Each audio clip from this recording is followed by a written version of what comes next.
Lalat, si kecil yang hebat dan patung berhala.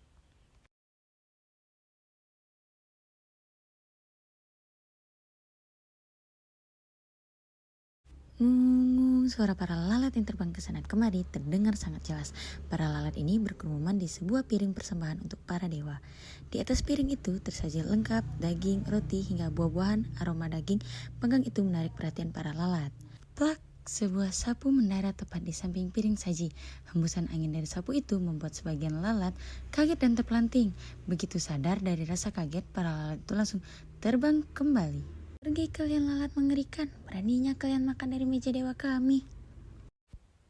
Para lalat terbang tinggi dan bertahan. Kawan-kawan, kalian tidak terluka bukan? Tanya seekor lalat. Bertahanlah di sini. Jika manusia itu sudah pergi, kita turun dan makan lagi. Tenang, kami bisa menghindar tepat waktu. Ternyata wanita itu tidak langsung pergi. Dia mengambil sebuah lap dan mulai membersihkan patung dewa. Sebelum mulai, dia memanjatkan doa terlebih dahulu. Wahai dewa api, Tuhan kami, hamba akan membersihkan badanmu ya dewa. Tidak hanya membersihkan tubuh patung, wanita itu juga membersihkan di daerah sekitar. Rumah Tuhanku harus bersih, gumam wanita itu. Jauh di atas sana, para lalat sudah tidak tahan lagi. Perut mereka lapar, mereka harus makan.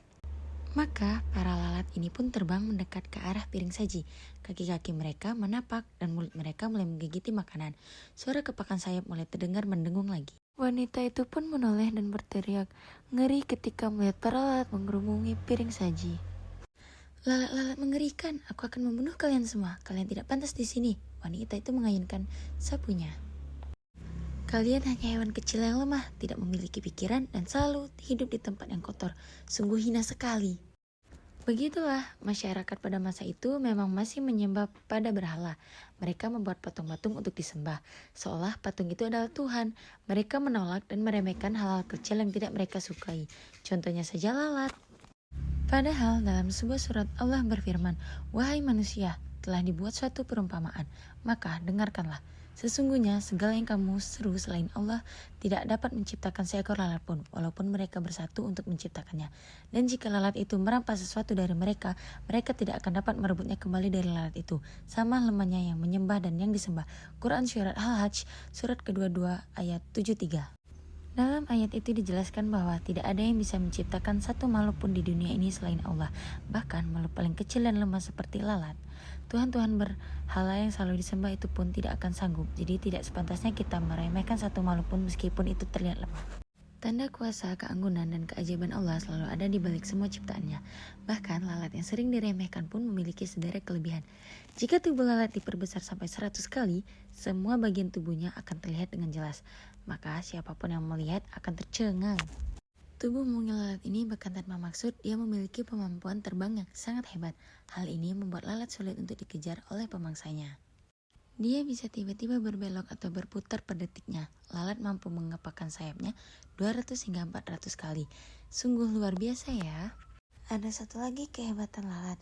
Rasulullah pernah bersabda, jika lalat terjatuh di minuman salah seorang di antara kamu, maka benamkanlah ia, kemudian lepaskan atau buanglah. Karena pada salah satu penyakit dan pada sayap yang lainnya terdapat obat penawarnya. Hadis riwayat Bukhari. Pada sayap lalat terdapat dua sisi yang bertolak belakang. Satu sisinya adalah racun dan sisi yang lainnya adalah penawarnya. Penelitian Departemen Ilmu Biologi Macquarie University Australia membuktikan adanya bakteri-bakteri pada sayap dan tubuh lalat. Tapi mereka menemukan antibakteri yang bisa berubah menjadi antibiotik untuk menjaga tubuhnya. Dalam tubuh lalat terdapat lebih dari 500 juta kuman. Hal ini disebabkan karena lalat suka sekali hinggap di tempat-tempat yang kotor. Melalui kaki, tangannya, dan mulutnya banyak sekali bakteri yang ikut terbang bersama lalat. Berkat salah satu sayap yang mampu menghasilkan antibiotik sendiri, lalat tidak akan sakit meskipun hidup di tempat yang kotor. Dalam tubuh lalat yang begitu kecil, terdapat saraf yang jumlahnya menyerupai jumlah saraf manusia. Lalat juga memiliki mata yang sangat kuat dan penglihatan yang sangat tajam. Ia juga memiliki daya tangkap yang sangat tinggi. Subhanallah, itulah kehebatan lalat, hewan kecil yang sering diremehkan oleh manusia. Tapi mereka menemukan antibakteri yang bisa berubah menjadi antibiotik untuk menjaga tubuhnya.